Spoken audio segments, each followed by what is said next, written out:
and welcome to another Fight Night interview. Today we have featherweight contender Arnold Allen. First of all, Arnold, thank you so much for joining me. No problem. Finally. Yes, for those who may not know because they don't have access to behind the scenes, Arnold's been ducking me for a good long while. Now. Listen, he doesn't duck opponents, but he's ducking Ben. So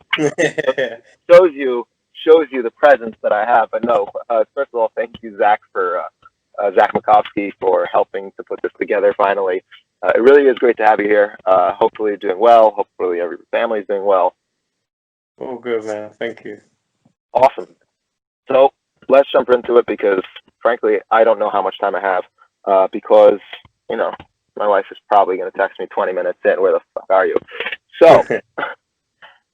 My first question is about how you got into MMA. You really only started training as a teenager, if I'm not mistaken, and you took your first pro fight when you were 18. So, what drew you in, and how did you get into it? So just from like a young age, I always liked boxing, like watching the wrestling, like WWE sort of wrestling. And me and my brother used to always fight together. We'd fight each other. Him being older, he'd always beat the shit out of me. And so I started training. I started boxing actually when I was about 12, and I started sort of getting the upper hand on him a bit. So then I started doing more martial arts, and the more I was training, the more I could sort of defend myself against my brother. And then I realised I was kind of alright at it, so I just kept training. And that's kind of how I ended up in mixed martial arts. And you've been with Faraz from the beginning? No, so you were training probably in England. So how'd you get to Faraz? Yeah. Yeah. I had my pro debut when I was 18, and then I got to the UFC when I was 21. And I always said when I get the money, when I win out, or start making some real money, I'm gonna go to one of the big gyms. And TriStar was the first one I went to, and ended up training. I haven't been anywhere else since. So. Well, it's actually interesting you brought up your first UFC fight because I could definitely want to talk about that, drive into that right first. That was a short notice bout, also. Yeah. And right before that, you actually moved up to lightweight, right? Yeah. And fought for a title. You won the title. Was that meant to be like a permanent move or just a temporary move? No, so I was fighting for. I was contracted to Cage Warriors at that time, but they kind of had some issues where I don't know, I think there was like ownership issues. They weren't having any events, and so basically I managed to get a fight on a different promotion, short notice as well. I think that was 6 days notice as well, and they were like, "Oh, well, we have a lightweight title fight if you want it." And I was like, "Okay, yeah, let's do it." So that's how that one happened.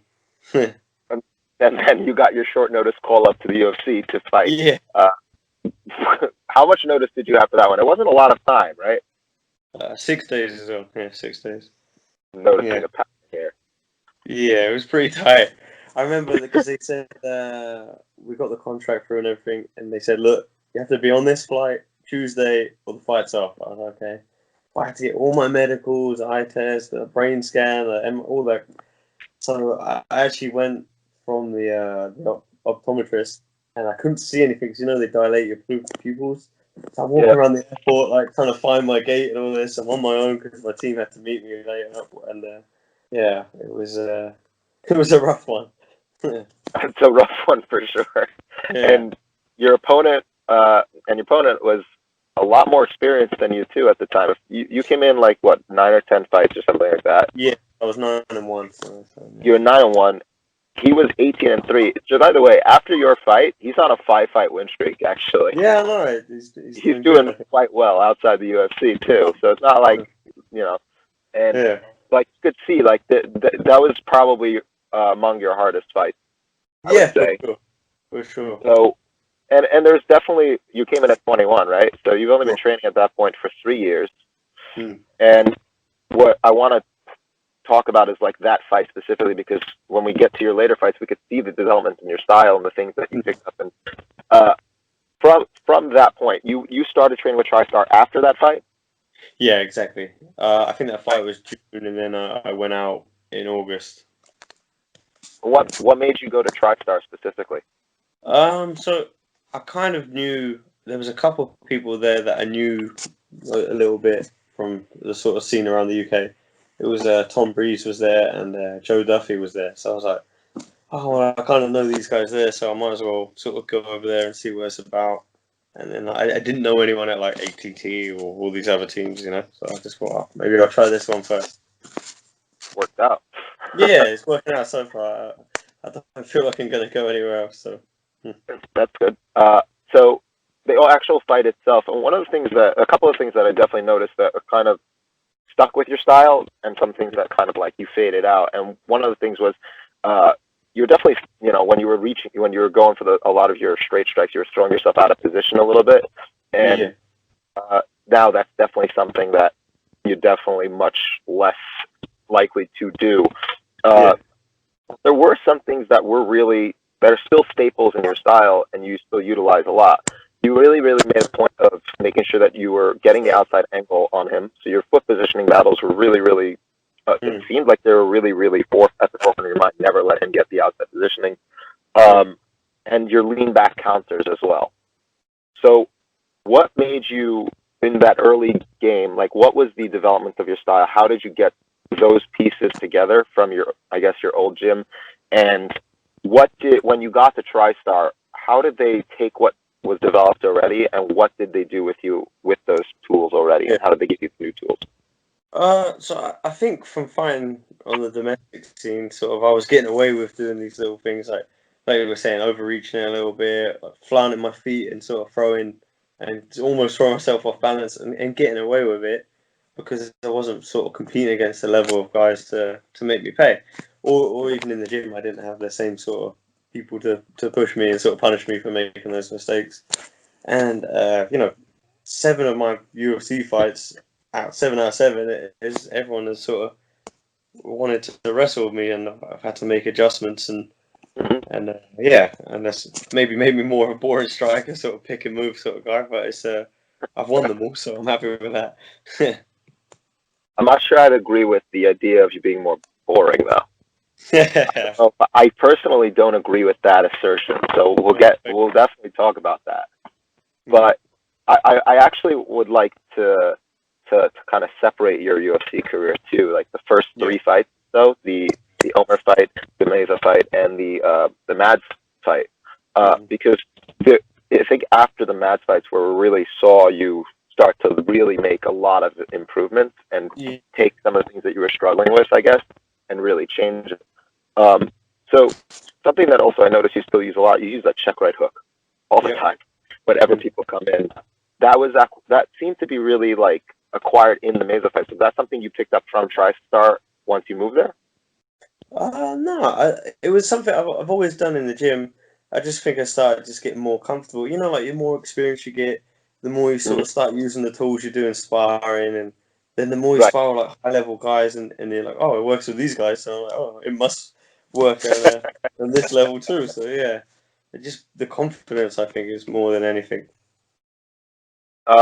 Another thing that I noticed that you consistently use is that it's a really nice like outside trip off the cage. Yeah. Where did you pick up that specific? Why is that like your go-to move? I guess to get the fight to the ground or to just off balance, and change the rhythm of the fight.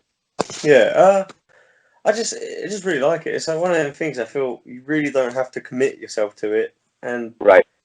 like if you don't get it, it's really I don't feel in any bad position. So I try the trip, and if they adjust, then I just shoot in for Mm-hmm. my double leg as normal. But it just I have a lot of success with it. It's one of them ones you do it in the gym, like it works all the time, and then the guy does something different. Like, oh, I can't do it ever again. You know, it's just a surprise thing. But yeah, there's it's just one of the things I try. It costs no energy, and I don't ever feel like I get in a bad position when I do it. Uh, so let's get to the Mads fight. Really, really, that's the meat and potatoes because that was the first interview I ever did. I talked to Mads, and that's because I was supposed to. We were in the same tournament in the Oh, grappling okay. industry. We were in the same Right. division. I didn't end up competing against them because like it was weird the way they set it up. But Okay. so we definitely talked about your fight also. I want to talk about it from your point of view because I feel like that's a really interesting idea to do so as well. Yeah. One of the things that made Mads so unique is that he has a really interesting style with how he moves his head and Yeah. his entries. and he was able to disguise his takedown entries utilizing that head movement and the crab shell defense that he was putting together. Mm-hmm. In the fight itself, preparing for the fight, what was the type of preparation you guys were doing for that when he would come at you like that? And the second thing is, in the fight, what kind of adjustments did you make? Because not your first ninja choke. So I want to talk about that too afterwards, because I'm a jiu-jitsu guy, so I love that. Yeah, so basically the whole camp, from what we'd seen of him, for some reason we prepped for someone to clinch and try and drag us down, like get us to the fence. And then next thing he's shooting these sort of GSP style double legs that we did not prepare for. And everything was all clinch work, getting to the fence, defending there. And yeah, so I mean, I caught a lot of them ninja chokes in the camp on the fence, like defending the single legs and whatnot. Right.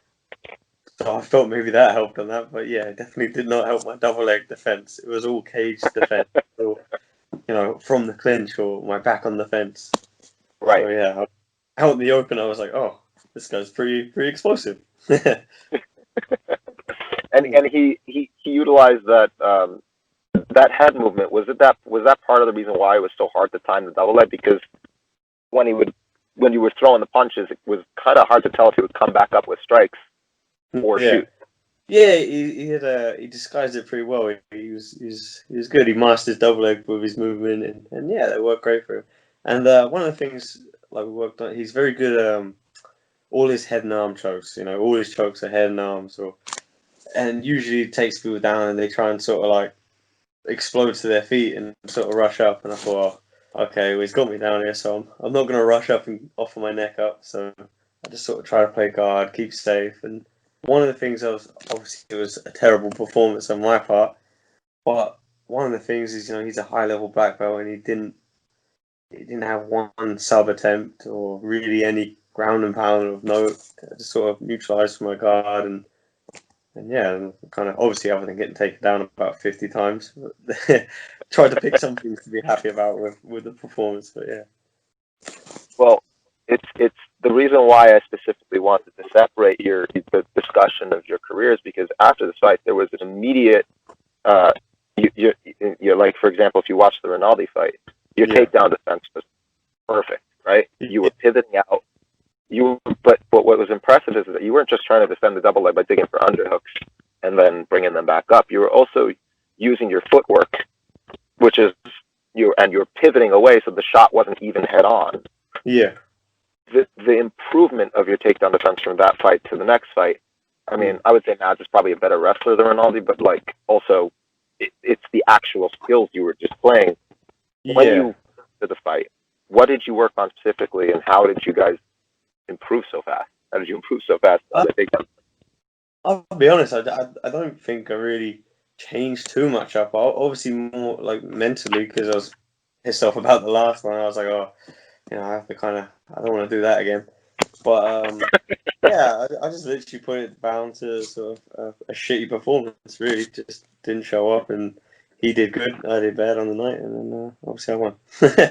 But yeah, the next one is more of an adjustment, just mentally than anything. In my head, I just prepared better here in my head rather than anything we did physically.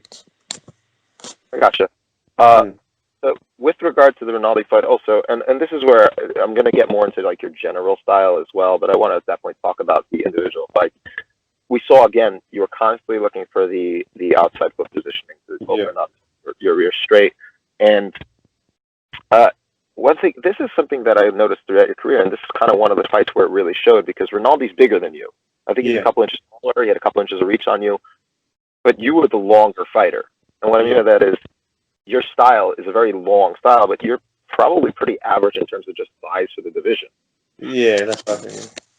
Why did you gravitate towards a longer fighting style when you're not especially long, which is great and it works very well?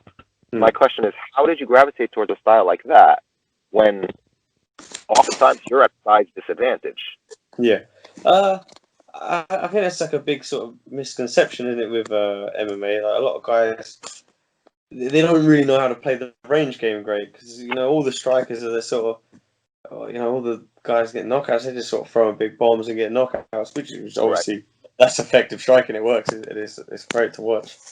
But like Right. you watch boxing, like inches, that everything is little inches. I don't know if you ever watch Mayweather, but he does little things like sneak his lead foot into range, and he doesn't really move his upper half, and the opponent sort of thinks, oh, he's out of range. Nope, next thing he's in range, and all he's done is moved his foot like that much. So it's smaller things like that, I think. So they see, oh, he's the bigger opponent, but he has slower footwork, and so I'm able to take that range away from him with my faster feet. So I Right. thought that was the reason for that.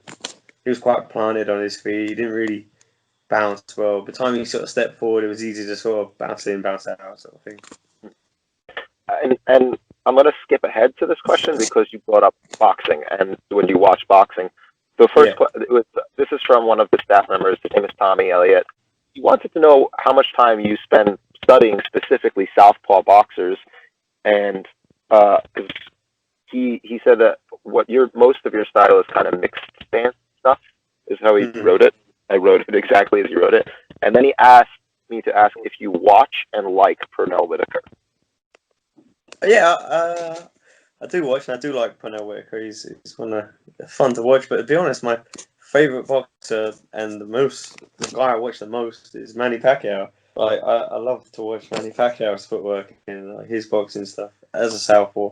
And I've been watching him since I was a little kid. Obviously, the adjustment of his style. I was actually having this. I was talking to Zach about this a few weeks ago, and he wasn't the biggest fan of him technically, but I think him when he was finding the lightweights, he would sort of stand in range and brawl, and he was a bit more reckless. But then as he went up the weights, he just sort of showed like how advanced he is, and I love that sort of style. He's in and out footwork, the fakes he shows. Even if he's going the wrong way, like he's turning left as a southpaw, he's always doing the right things, and so I like Pacquiao. That's my guy. That's your guy. All right, listen, Yeah, we should watch a Pacquiao fight together. That's yeah, what we should do next. We should just watch some Pacquiao fights together. yeah.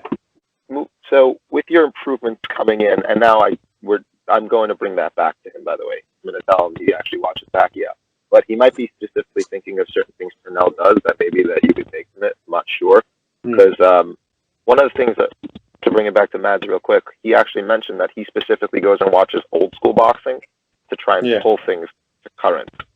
So yeah. yeah, No, I see that when he does. Who was the fox? Not James Tony. Who was it? he loves James Toney. He said, but he's Yeah, thinking maybe that. Yeah, with the crab shell. Yeah. that's it. Yeah, exactly. Yeah, exactly.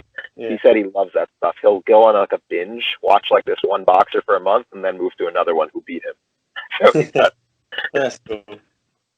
So speaking of pulling from fighters, I actually wanted to just bring up possibly someone who you know very well, Rory McDonald. Hmm. Uh, a lot of people, I think, when they watch you fight, see a lot of things that are sort of reminiscent Well, of Rory in his time in the cage.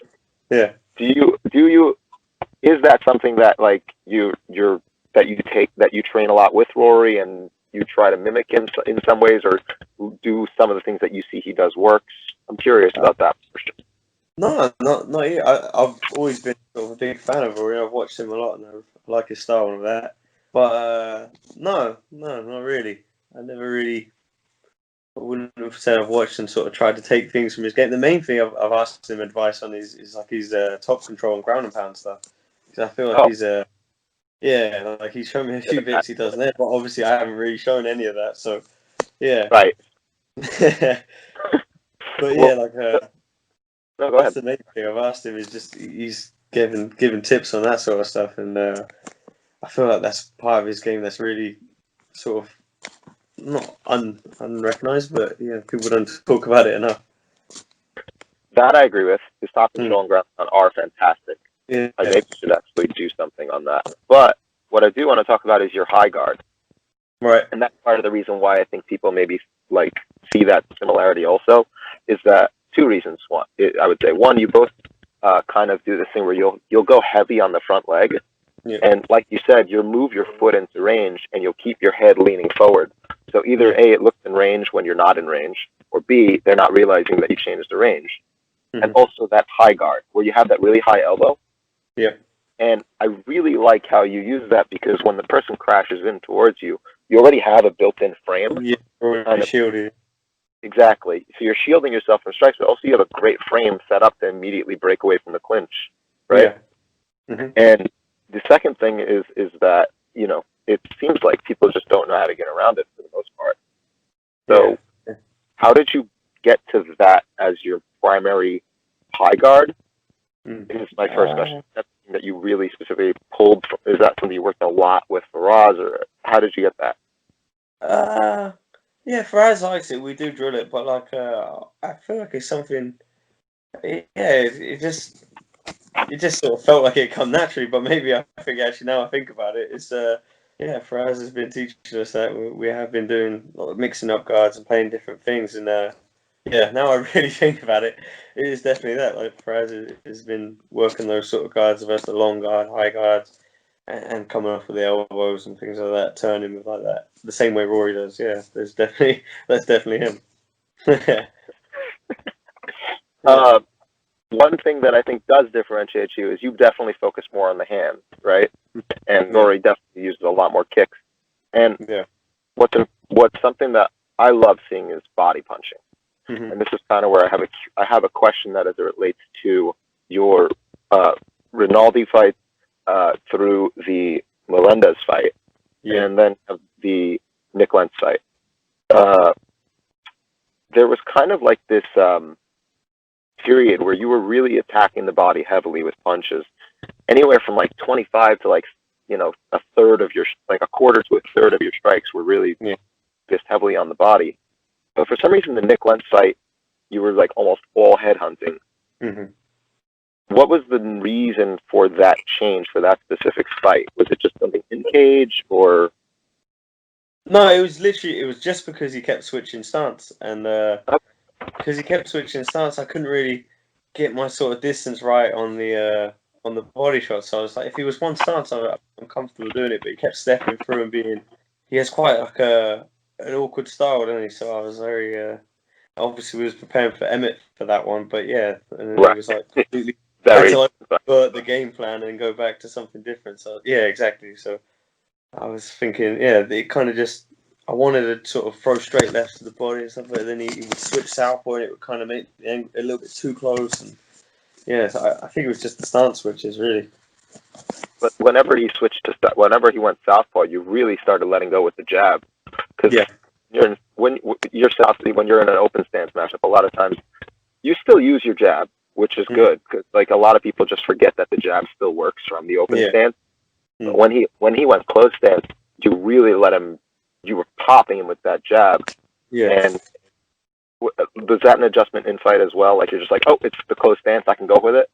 Yeah, and it's also just like whenever you go southpaw is whoever's jabs, busier that tends to land the more shots. But Right, and there's one thing I remember when I was boxing as an amateur, it was always you would never really switch stance if you're an orthodox guy. You would never switch stance against a southpaw guy because then you're going to be in a worse stance and their best stance, and it's like, well, right, sure, my jab is going to be quicker than his southpaw jab when he's not naturally a southpaw. So it right. gives you that little confidence to sort of let it go a little bit more. I'm like, okay, well, he's southpaw now, so I'm going to fire this away. And the the it seemed like the only thing that you really even seemed to have any issues with was the body kick, right? Like that was the only strike that was consistently landing for him, and it was Mm, only after he like coming into the open stance too. Uh, yeah, there's a couple of specific things you do that also I don't really see a lot of people do, but it's this one thing that specifically it's like this weird clubbing right hand you use. yeah. I think you know what I mean. So why? It's such a specific thing that you do when you throw a right hand, and it's only in specific moments too. Mm. Uh, what you mean like a hook or is it a straight shot? It's kind of like it's both. Like you like kind of like whack them with it. I don't know how else to describe it. It's like Yeah, a I hook, know. not a full hook. It's yeah. It's kind of like I don't know. I don't know why. I just feel like I just like the shot. I think maybe it was something I used to draw a lot when I was watching. Like Golovkin does it. He throws sort of. It's not a hook. It's not a jab, but his elbows like up like that, and it comes through shot. I don't know. I just feel like if I've got the range, I just like that shot. And it's a powerful lead hook, lead shot. And yeah, it just sort of mixes up the variants on the lead hand, so it's not always just a pinging jab or a hook. It's in the middle, and it's hard to read. They're different to read. Yes, that's kind of like it's just coming from an angle. Like if people aren't correct, like it's timing is Yeah, hard.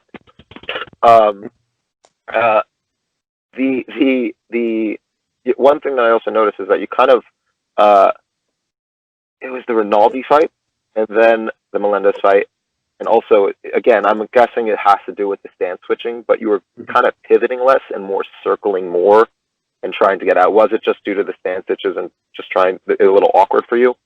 yeah. It just yeah, like I say, in fight adjustments, I just felt more comfortable in the moment doing that than the pivoting. Sometimes guys you'll keep going the same way and they'll have an answer to it. So I'm like, oh, okay, maybe I'll go back this way or circle rather than pivot and spin round. Mm. Right. When after these fights, what's your general? How much do you watch fights aside from your own, and Mm. how much of your own tape do you watch to try and nitpick in the performances? I do watch after a fight. I watch it back a few times. More like, yeah, I critique it. It's not. I'm not watching as a fan of myself, but I'm yeah, I'm just like watching things I did bad, and it's usually pretty negative. I'm like, oh, that was crap. That sucks. Right. Why did that? Yeah, but quite a lot, but not. It's usually for like the month after the fight. I'll rewatch it, and then after that, I'll sort of just make a mental list of the adjustments I need to make. Like, oh, my head was too far in at this point, or I was getting hit with too many of these shots, and little things like that. I gotcha. And Hmm. uh, when you watch it by yourself mostly, or you like just Yeah, to try to fix up and then bring it back to the gym? yeah. I just watch it on my own, and usually I'll watch it on my own. Or if I really can't figure it out, or something that's not obvious, I'll ask Faraz or one of the coaches. I would love to watch one of your fights and hear you critique yourself. Yeah, Well, I would love to see you do that because that would be a really interesting thing to be like. This is where I fucked up. Okay, here I'm doing all right. This is that's yeah, really cool. Uh, the something that I think is is an art form, and I mean that in the sincerest sense. The art of bullshit in a fight. yeah, When you do it, and I'm like, are you doing it with intent, or is it just it's just something you do? Because your demeanor, like you'll get hit with a shot, and you'll just shake your head, or you'll just look at them like, no, or intentional swagger. Again, I'm mm, using this without. I'm not trying to like just like you'll when you know the shot's not going to hit you, and you'll yeah, intentionally back just a little bit extra to make yeah, this look how cool it was that he missed that kick or something like that. yeah. Is that Uh, intentional to try and influence the judges and make sure that they know that you're in control? no, I don't think it's anything to do with the judges. And to be honest, it's really something I would never even do in the gym. I would never think of doing something that inspiring.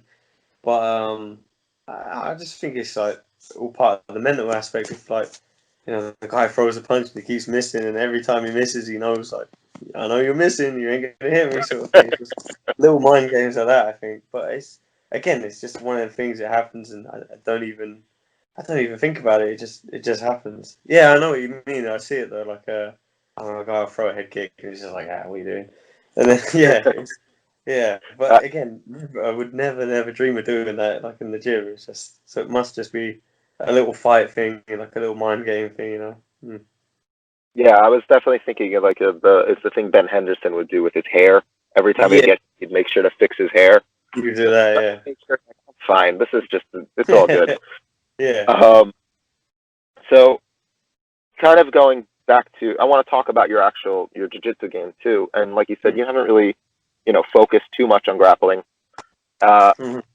so you haven't focused too much on grappling because you really haven't had to, other than the Amirkhani fight, really. Yeah, yeah. Uh, but your jiu-jitsu game is actually really interesting and good to me. Aside from your ninja chokes, which are really cool how you set those up, and like as they're trying to press you for the takedown, Mm. it looks like you're cross-facing, and then suddenly you're locking in that choke. Yeah, Uh, yeah. Exactly. but your actual jiu-jitsu game is really, really interesting as well. For example, I was watching the Omer fight, and you had a really good job using the Z guard. Then you Mm. switched to the Kimura trap. Then you dug for the underhook, and then came up with a single leg to force a scramble.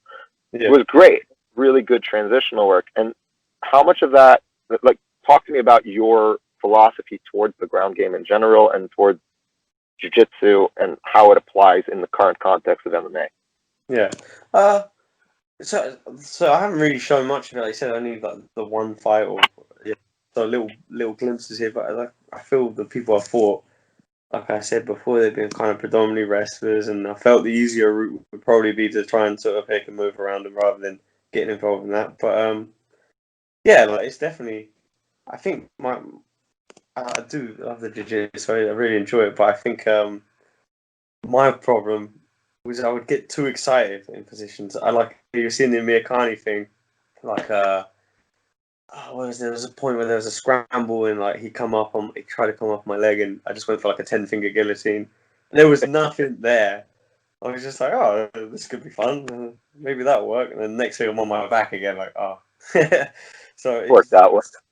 yeah. So I think it's just not being so excitable with those positions is that is definitely the improvement I have made in my jiu-jitsu game, but I haven't showed that really in a while. So I mean, it's definitely in the gym that's happening. I'm just taking less unnecessary risks. I feel. Mm. Like yeah, I remember my earlier fights sort of before the UFC. It was just like Right. I would just dive on anything. Oh, there's an armbar there. Maybe I'll jump on it. And then yeah, lose position. And obviously, doing it at a higher level, I'm gonna pay for that. So yeah. With regard to grappling specifically, I mean, you're looking ahead. Obviously, you're trying. I'm assuming that you're trying to get a fight. Yeah. That you're going to be fighting guys who maybe you'll want to take down. Yeah. Uh, so when, like you said, you're working on your ground and pound and stuff like that, what kind of style of, we haven't seen it too much, so what type of style do you have when it comes to actually fighting on the ground? On the bottom, I would say you're definitely someone who's trying to get up and get back to your feet. Yeah. Yeah. But when you're on top, do you predominantly try and just hold ground and pound? Are you more of a transitional grappler where you're looking to just like land strikes and transitions, allow somebody to get up against the fence, hold them back Yeah. down? Yeah, what's your style? I just prefer sort of like just the whole ground and pound sort of try and ride positions. Like I'm not really I wouldn't say a slicker transition guy. I'm more. I fought a guy in Cage Warriors. It was Gaetano Perello, and it's just same thing. That was after I lost one of my fights in Cage Warriors, and this was the fight after. So like I was sort of like, oh, I'm gonna knock him out and all this, and sort of oh shit. So I just came out, took him down. I just sat in half guard, I elbowed his head, and then every time he moved, I'd progress, but like minimal, trying to Right. just sort of shut the face down and sort of. But yeah, then on the bottom, I would say I'm more of a scrambler, try and make movement, momentum, bit of position, get back to my feet. On top is kind of the opposite, just trying to slow things down, drag you back down. Yeah, that's how I feel. More of a pressure grinding, make you miserable type. Hmm. Try that, yeah. Not like Khabib level, but Okay. I give it a go. I can relate because that's when I slow things down, everything is then I just get out athleted and I really don't want to anymore. Yeah, yeah, um, so the your style, you definitely seem to be comfortable doing move fighting in any range, I guess, of combat, at least on the hmm. feet. So what else to describe it as? You're comfortable moving. You seem to be fine moving backwards, working off Yeah. the counter. You seem to be fine, kind of fighting in the center of the cage. But Hmm. one thing I picked up, or you can tell me if I'm wrong, it seems that you definitely seem to have a preference for when you can push your opponent back towards the cage. Hmm. Am I wrong in that assertion, or is it something that you notice as well, and something you're working towards getting tools to be able to do so more effectively? You see, you say picking like, to press my opponents back to the fence, sort of thing. Yes. Yeah, I don't know. Again, I just think it's more the styles I've been fighting because I definitely don't have an issue with that in sparring or anything. It's definitely not a technical error or something. It's just something I'm choosing to do in the fights, and I think again that's just the style of guys I'm finding. They're more guys that sort of want to get hold of you or they want to grind you on the fence, and so I'm just sort of if I'm backing them up and then getting them on the fence, and then I'm sort of allowing them closer to engage like a clinch or something like that, Whereas if I'm sort of always constantly moving, and like Nick Lentz, I was sort of almost easier to sort of let him have the space to work and then move around him. He's Right. a good level wrestler. He's a tough guy. He just sort of balls in the range and wants to pin you on the fence, drag you down, sort of thing. So it's easier to sort of do the matador thing and sort of let him run into empty space and make him miss and move the other way. But Mhm. I think there will definitely be times where I have to do the opposite and I have to be the ball and chase guys and stuff like that. Just all depending on the style of the fight, I think. Uh, that's actually something that I'm interested in, because you definitely seem more comfortable pushing people back, at Hmm. least from what I'm watching. Like you have a really good job of, or as you went along, you seem to really develop some tools to kind of corral your opponents in front of you. Like Hmm. that high kick that you were using a lot on Melendez, for example, Yeah. where kind of like he was getting really uncomfortable with the body punches, Yeah. which, by the way, mwah. uh, Yeah. Hey. so he was getting really uncomfortable with those body punches. So he was kind of starting to lower it, and you got him standing up straight again Yeah. with those head kicks, right? So, That's it. so when is that something that you maybe are kind of like working towards? Because if guys want to push you back, if you can stop them and push them forward to where you're most comfortable, right? Yeah. By that, I feel pretty comfortable going back too. Oh yeah. Most of my sort of striking is not like it's not only that, but I feel a lot of it is counter striking. I let guys sort of throw and I'll just return. But maybe as someone like Gilbert, he plants his feet, throws hard, and when he misses big. So it's like right, easier just to sort of let him miss and make him pay when he misses. So Right. yeah, and I feel like I can't do that if I was trying to pressure him backwards. Right. So uh, another thing that I wanted to ask you about is kind of like your feint. Hmm. When you're in southpaw and the guy is an open stance, you use your jab more as kind of like a pawing situation where you're actually like grabbing at the hands. Yeah, Uh, you've gotten more consistent with actually using it as a jab as opposed to just pawing with that. yeah. What kind of what is it? Just the time and time and hours in the gym that got you more comfortable using that, or is it something that technique wise that allowed you to start landing the jab from the southpaw, from the open stance specifically, as time went on? Yeah, I just think it's just, like you said, just hours in the gym and just polishing it up and getting used to like faking and sort of reading the timing when people are moving into range and getting more comfortable with my jab, having more success with it as well. And Hmm. you keep landing it in the gym like, oh, this shit really works.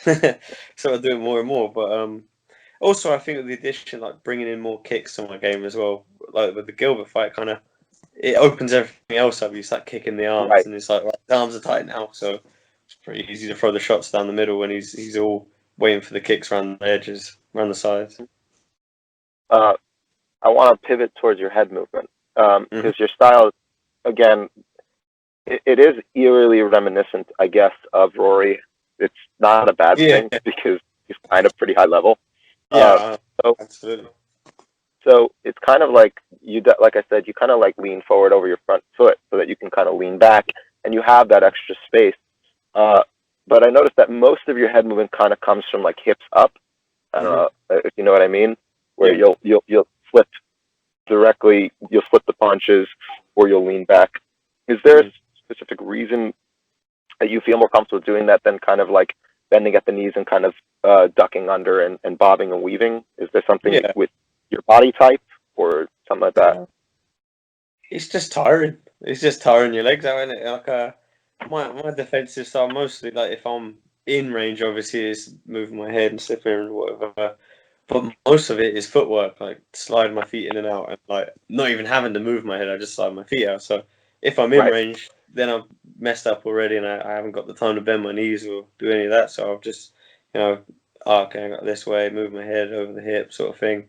But yeah, like if I'm active on my legs, if I'm fast enough to sort of pop my knees and sort of roll or bend or whatever, I would rather just bounce out, slide out the way or take an angle slide, rather than yeah, that boxing sort of style defense. You also like to use that long frame on the top of the forehead too, right? Yeah, yeah, I like that. You just kind of pick that up along the way, or that was something that you made a conscious effort of doing? Well, like the lead hand, we put it out long and turn them away, sort of thing. I've always done it since I had a video of one of my old boxing matches when I was like 13 or something, and same thing. You would throw the shots; they were getting a bit close. You'd just use your lead hand, turn them away. But you'd always get told off for it in boxing. They told me I wasn't allowed to do it. So yeah, but it was something I always naturally did from the start. All right. Well, I haven't. Now it's coming to your actual career because, like you said, you're on a pretty long win streak. Uh, Hmm. you have some really good wins. Clearly, there's level, the visible improvement in your game. Uh, Before I ask you like the kind of things you're trying to specifically improve in your game currently, what Hmm. do, I don't. Do you have a fight book booked yet? No, no. I'm assuming you're looking to, or do you have somebody that you're specifically looking to fight, or is it just at this point anybody? Yeah, at this point, it's they put me in. I think they made me number 9 now, so I mean, it would be cool to Yeah. fight anyone, 8, 7, 6, whatever. Yeah, so, yeah, that would be cool. Are there any people in front of you who you've looked at and you're like, that guy I'll beat, no problem, no questions asked, easy, I can figure Um, it out? no, but they're all. I mean, they're all pretty tough fights, and they once you're in the top there, they're all tough fights. But I think a lot of them sort of I fare pretty well with all those styles because a lot of them are guys that I would prefer, like guys that are going to stand up with you and want to strike, Hmm. and that sort of that's going to allow me to sort of show more of what I'm capable of, rather than Right. it's sort of like I said, picking people apart and boring and walking around. We're Ronaldo sort of avoiding the takedown sort of style. So I yeah, actually it's gonna. really like that fight. I really Oh like yeah. that fight. What are you shitting on yourself for? I enjoyed that fight. Well, I'm glad Uh, someone. I just really like it when somebody actually pivots to avoid takedowns instead of just Hmm. fighting for the underhook. So it's kind of Yeah, yeah, really I know like. what you mean. Uh, so speaking of the guys ahead of you, guys like Max, guys like Volkanovski, I'm assuming you put some thought into how you would fight them, or at least things that you see and pull from their style when you watch them. Yeah. Let's talk about the champ very briefly before we, kind of got to wind things down. It's already, Hmm. wife's already texting me actually. So, Yeah. uh, what do you see so far when you watch someone like Volkanovski? What kind of things do you pull that you're like, I could take advantage of that? That's Hmm. really something that I maybe may struggle with. Yeah. What's your thoughts when you watch him? Uh. Well, yeah. Obviously, he's good and he's legit. Like he's legit. But some of the things I watched with the Max fight, the last one, the second one, it was just the footwork. He couldn't really deal with the in and out sort of footwork of Max. Like he couldn't. I felt like Max won that one, as I scored it for him. But I have to agree with you there. yeah, yeah, just couldn't handle the sort of in and out. He would slide out the way, throw a 1-2, and I think that's something that's like my game. That's what I do well. Right. So that is definitely something. And also something different with Max. He's more like he's good at it, but that's not like his thing. His thing is sort of being in your face and pressuring you and sort of breaking you down. And I mean, Right. yeah, he did a good job of it, obviously, but Right. dropped him a couple of times with good shots and stuff. And but I feel like, yeah, I'd give him trouble with that. How do you feel like the leg kicks? Because in the first fight, obviously, it probably won Volkanovski. Yeah, But second mm, fight, he was going to kind of get them going later in the fight. yeah, Uh, he was struggling a little bit with the timing and the range due to the way Max was fighting. Uh, hmm how would you deal with such a leg kick heavy attacker, someone like that? Someone I, that's at the legs like that. I feel like the same way he was doing it from the start from Max. Like he was because he was bouncing in and out, constantly changing the room. He would fake in and out. It's hard to set your feet to sort of throw a hard leg kick like that when he's in and out. Then you miss big. You sort of get punished for it. You get off balance. And was it the first? Well, definitely the first 2 rounds. I don't think he really did. He land any good leg kicks? I know he sort of threw Like it low, but it's a few. And nothing substantial. At least definitely yeah. not like this fight. And then the last half of the fight, he sort of I think Max got a bit comfortable and sort of planted his feet, sort of started throwing a bit more. And yeah, then he started landing more leg kicks because he wasn't moving so much. But yeah, it's hard to leg kick a guy who's constantly moving in and out, and it's frustrating. The range, he's there, he's out, he's in, he's out. It's just Mm. yeah, you sort of have to Also, set your feet to go for that. Yeah, yeah. your southpaw, so to change up the type of leg kick that he uses inside versus outside. Yeah, exactly. And if I'm winning that angle, then it's a whole different problem for like, on the Right. leg kick. Mm. And if you mean the outside angle, Yeah, which is something we've already discussed, you definitely make a point of consistently doing. So yeah, yeah, uh, I'm really hoping to see you fight soon. Uh, yeah. Me too. I think you more than me. Uh, Yeah, yeah. uh, last question I have is kind of like, what are you working on in the gym currently now? What kind of stuff are you looking at that you're like, these are, some things we've identified that I can definitely improve on? Or is it just like we just do everything? Yeah, it is that. But then something I've been wanting to show my game is like the wrestling and grappling side that I've got, and it's working. I'm getting the takedowns and sort of getting the top control, and it's never really been an issue. But like I said, just the sort of style of guys I've been fighting, it's been the better option to sort of do what I've been doing, and I guess it's worked out, so I can't complain too much. But Fair point. yeah, I'm also aware there's definitely going to become a time where the easier option will be getting the guy's legs taken down and control, and so just sort of making sure that's up to scratch, sort of thing. Uh, last question. Uh, how do you when you're dealing with someone who's more athletically gifted than you, quote unquote? Mhm. Uh, how do you because that's what's going to happen. Like obviously, as you get to the top guys, they're freak athletes. They're fast. Yeah, They're insane. Uh, yeah. the timing in the gym. How do you adjust when you're the less athletically gifted? I don't know Mm. how else to put it. When they're faster, Uh, they are. I'll just accuse them of being on steroids because that ain't possible.